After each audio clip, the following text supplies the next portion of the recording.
Selamat pagi menjelang siang teman-teman semua. Assalamualaikum warahmatullahi wabarakatuh. Pertama-tama saya senang sekali hadir di acara ini di tengah, dan ini kebetulan hal bihalal ya, suasananya jadi bagus. Jadi minal aidin dulu lah, menunjukkan bahwa saya masih Islam liberal. Ya. Pertama-tama saya kira saya selama ini cenderung liberal, tetapi melihat konstelasi politik belakangan, bagaimana situasi politik di Timur Tengah berkembang, kayaknya kerangka realis itu lebih relevan, Jaya. Iya kan? Dan kalau kita lihat di podcast ahli-ahli dari Amerika, dari Barat, itu banyak kan realis itu. John Mearsheimer misalnya, atau Jeffrey Sachs, itu sih ada orang yang realis. Dan perlu diketahui, realis itu tidak semuanya mendukung perang. Ya, Mearsheimer itu orang yang sangat anti-Israel, dan dia bahkan menulis buku Jewish Lobby atau Israel Lobby di Amerika gitu. Dia sampai sekarang itu sangat anti perang gitu ya. Nah, jadi makin kemari rasanya perspektif realis itu lebih tepat untuk membaca situasi di Timur Tengah. Itu upaya untuk mendialogkan negara percaya pada institusi-institusi liberal itu makin berkurang. Ya, apa yang jadi tadi disebut sebagai arms race, kompetisi senjata itu makin menjadi-jadi gitu. Kalau kita baca ulasan Wali Nasr misalnya, dia menulis buku Syiah Revival dan yang baru juga masih tentang Iran, itu gloomy sekali melihat Timur Tengah itu. Perlombaan senjata dalam 20 tahun terakhir itu luar biasa. Itu yang menjelaskan kenapa Timur Tengah tidak pernah berhenti konflik. Saya ini kuliah di Timur Tengah dulu, 7 tahun di sana, datang ke sana perang Irak-Iran, perang saudara Lebanon, sempat terputus kuliah selama setahun lebih karena ada perang Teluk, ya, balik lagi ke sana, perang lagi. Jadi setelah perang dunia kedua itu, menurut saya Timur Tengah itu tidak pernah berhenti perang. Karena itu perspektif realis saya kira paling cocok itu untuk membaca Timur Tengah. Dan saya belakangan, saya ini mengaku liberal tapi kok makin kemari makin realis. Dan orang realis itu kan sangat dingin. Dia membaca sesuatu berdasarkan realitas, fakta. Begitu kita menerjemahkan atau mencoba menjelaskan dari perspektif Israel, kita dituduh agen Hasbara. Padahal yang kita mau katakan adalah ini loh, pandangan Israel itu seperti ini gitu. Kita mau serealis mungkin. Kenapa Israel punya alasan untuk menyerang. Kalau kita lihat hasil survei ini, itu kan sebetulnya tidak mengejutkan. Karena hampir semua lembaga polling itu hasilnya seperti ini. Saya tadi pagi lihat dari Arab Barometer itu angkanya naik terus. Penolakan terhadap perang. Dan angka Israel makin tinggi, terakhir 90. Iya. Jadi ini menarik. Nah, nanti saya akan menjelaskan tentang kenapa Israel itu tingkat dukungannya terhadap perang ini tinggi sekali. Namun sebelum itu saya mau coba komentar sedikit ini, Vul. Yang pertama tadi yang dijelaskan Burhan soal apa itu kan? Aku ininya teknisnya nggak terlalu mengerti soal bukan yang penolakan terhadap Israel sebagai tanah dijanjikan itu cukup tinggi ya, 53%. Nah, kalau tidak salah dulu LS itu pernah buat survei tentang pengakuan terhadap Israel, itu angkanya sekitar itu juga, orang-orang Indonesia. Jadi itu ada korelasi sebetulnya. Saya kira itu di kepala mereka, ya mereka nggak suka aja Israel itu memiliki Palestina di sana, gitu ya. Nah, jadi di kepala mereka bukan apa-apa bahwa pada dasarnya di bawah sadar umat Islam ya sebagai mayoritas populasi Indonesia itu nggak suka dengan Israel. Ada sentimen agama yang tersembunyi saya kira di situ, gitu ya. Nah yang kedua, tadinya saya berharap ada satu pertanyaan full, yaitu tentang solidaritas. Selama ini di media di mana-mana berbicara tentang dukungan terhadap Iran, ya solidaritas Islam. Selama ini di perdebatan akademis ada yang mengatakan bahwa solidaritas Islam itu mitos, karena itu apa yang disampaikan oleh Oki selama ini diperjuangkan oleh Oki tentang Palestina, tentang kepentingan-kepentingan negara Muslim itu nggak pernah terwujud gitu. Nah, saya bayangkan kalau ada pertanyaan misalnya, apakah Anda setuju atau mendukung Iran gitu. Saya nggak tahu konstruksi pertanyaannya seperti apa, tapi yang ingin saya ketahui adalah angkanya berapa sih sebetulnya dukungan. Kalau penolakan itu kan bisa ditafsirkan juga tidak mendukung Israel dan Amerika, tapi pertanyaannya ada nggak yang dukung Iran gitu. Gitu. Buat saya itu menarik untuk melihat kalau ditanya siap nggak. Tadi itu ada pertanyaan apa namanya relawan ya. Itu bisa nggak diterjemahkan di situ ya? Saya baca memang tidak ditampilkan semua hasil survei. Oh gitu, ada tapinya. Oke. Karena supaya lebih simpel aja, terlalu banyak. Oke. Nah, ya menurut saya itu penting karena kan kita melihat itu Iran ya, ironi yang sangat menyakitkan. Pemimpin selalu mengklaim dirinya sebagai pemimpin dunia Islam, orang atau negara yang paling agresif dalam mempromosikan dan mengkampanyekan solidaritas Islam, tetapi dalam situasi seperti ini dia perang sendirian, ya, atau apa yang disebut oleh Mahyiddin Mesbahi itu sarjana Iran Amerika, yang disebut sebagai strategic loneliness, bahwa Iran mengalami kesepian strategis.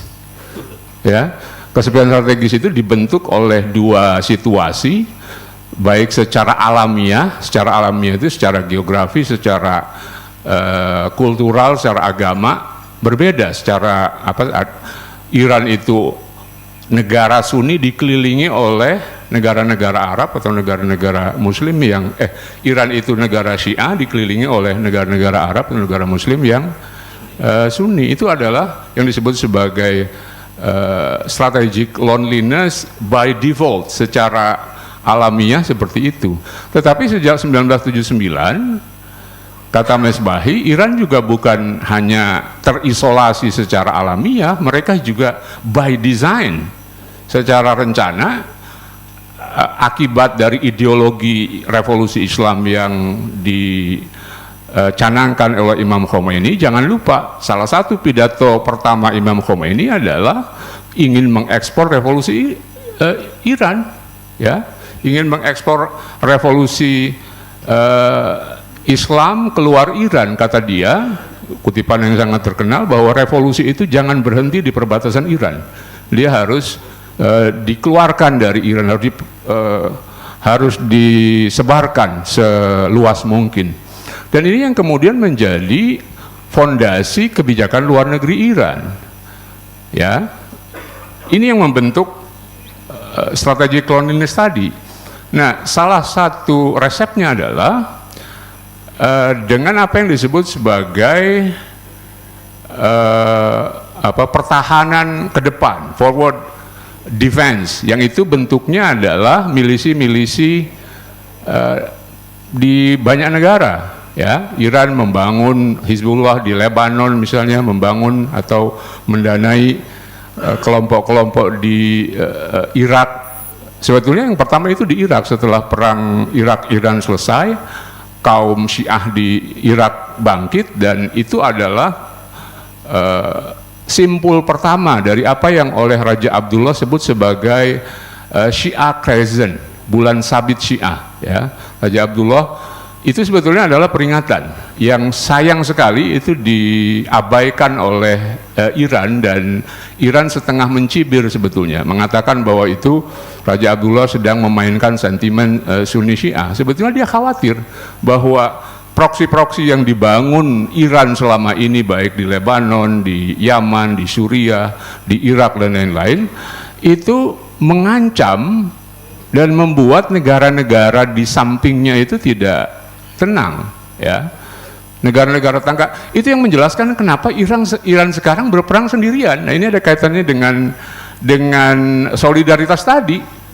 Solidaritas itu tidak bekerja karena yaitu tadi orang-orang Arab atau negara-negara Arab merasa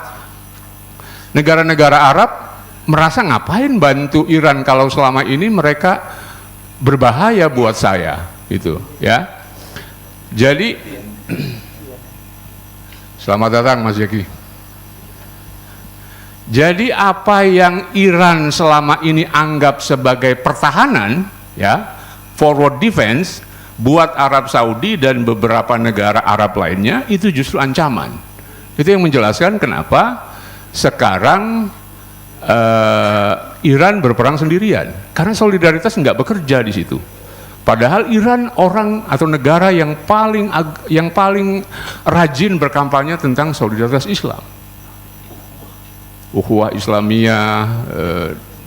Kita lihat kan hari-hari pertama itu duta besar Iran di Jakarta rajin sekali keliling, termasuk ke Paramadina. Itu, ya, itu Solo juga. Ya. Itu menunjukkan bahwa Iran memang cukup konsisten. Saya beberapa kali menghadiri beberapa rapat-rapat OKI, ya, di Bandung di ini. Itu memang bahkan di rapat-rapat OKI pun delegasi Iran itu selalu bicara tentang Palestina. Dan itu yang menjelaskan kenapa Iran itu mendanai Hamas, meskipun Hamas itu bukan Syiah, satu-satunya dalam sabuk pengaruh Iran yang bukan Syiah kan Hamas, karena ada urusan dengan dukungan terhadap Palestina, dan itu akarnya adalah solidaritas, gitu, solidaritas Islam. Nah, saya kira itu pentingnya pertanyaan solidaritas. Tapi kalau Saiful bilang ada pertanyaan tentang itu, saya senang sekali saya bisa menggunakan angkanya itu. Nah, yang kedua, singkat aja saya mau menjelaskan kenapa dukungan Israel terhadap perang ini tinggi sekali, ya, berbeda dengan bahkan dengan rakyat Amerika sendiri yang terlibat dalam perang, ya. Saya kira alasannya sederhana. Pertama, buat Amerika perang ini adalah war of choice, sementara buat Israel ini adalah war of survival, ya.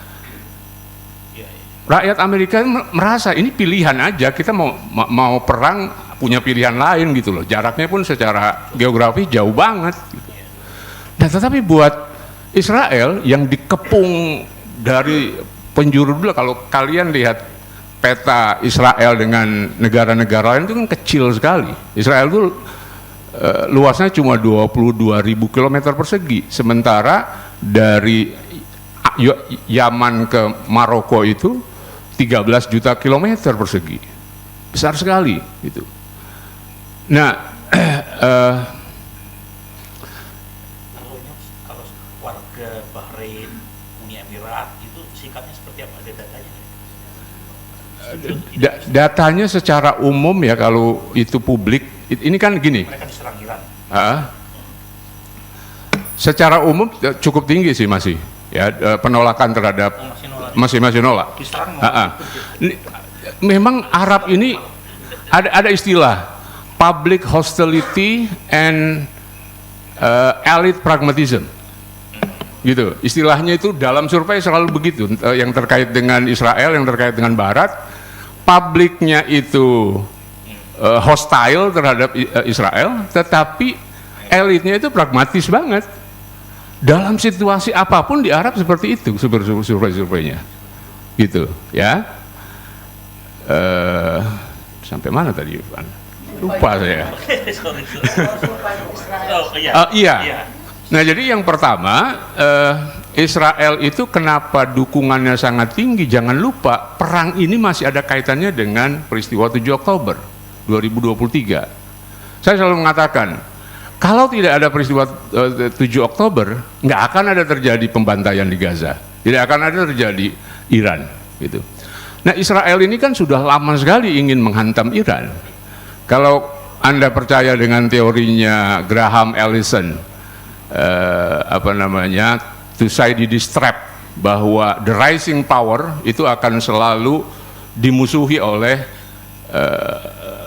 dominant power. Dalam hal ini Spartanya Timur Tengah kan Israel, punya kekuatan, udah punya nuklir, ya. Kalau kita lihat perbandingan kekuatan senjata dua negara Iran di Timur Tengah, ya memang dua negara ini yang paling hebat, ya. Turki nggak ada apa-apanya dibanding Iran.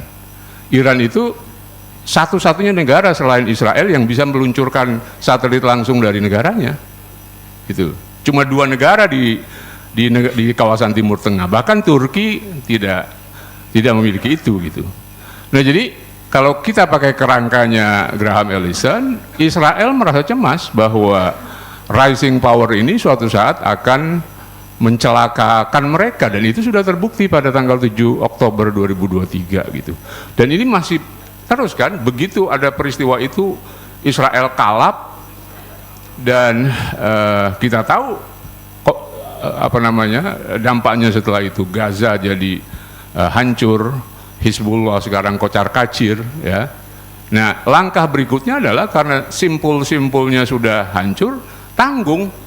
Ada perdebatan di Israel itu soal apakah kita harus mengambil keputusan atau tidak, gitu. Karena mengambil keputusan atau tidak ini sama-sama punya konsekuensi. Jadi do nothing atau do something, gitu. Itu ada perdebatan di kabinet dan di parlemen Israel. Nah, akhirnya kemudian diputuskan ya harus do something, kalau enggak peristiwa 7 Oktober itu akan terjadi, gitu, ya.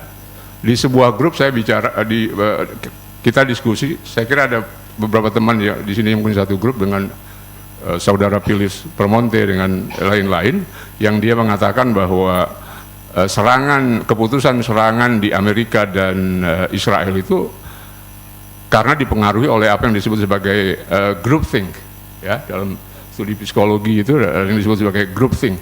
Jadi orang dikelilingi oleh orang-orang yang manut pada penguasanya, gitu.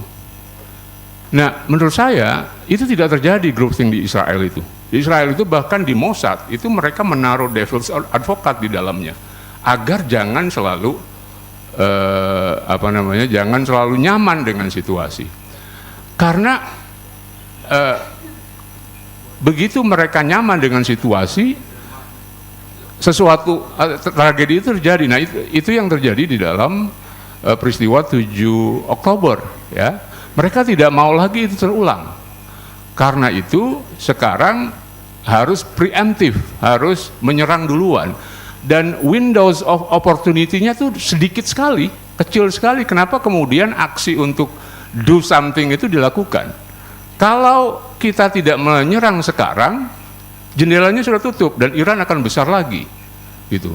Itu yang menjelaskan kenapa di hari pertama 15 pemimpin Iran itu habis, gitu. Jadi sudah lama sekali dipelajari, tinggal masalahnya kapan kita mau melakukan ini, gitu, ya.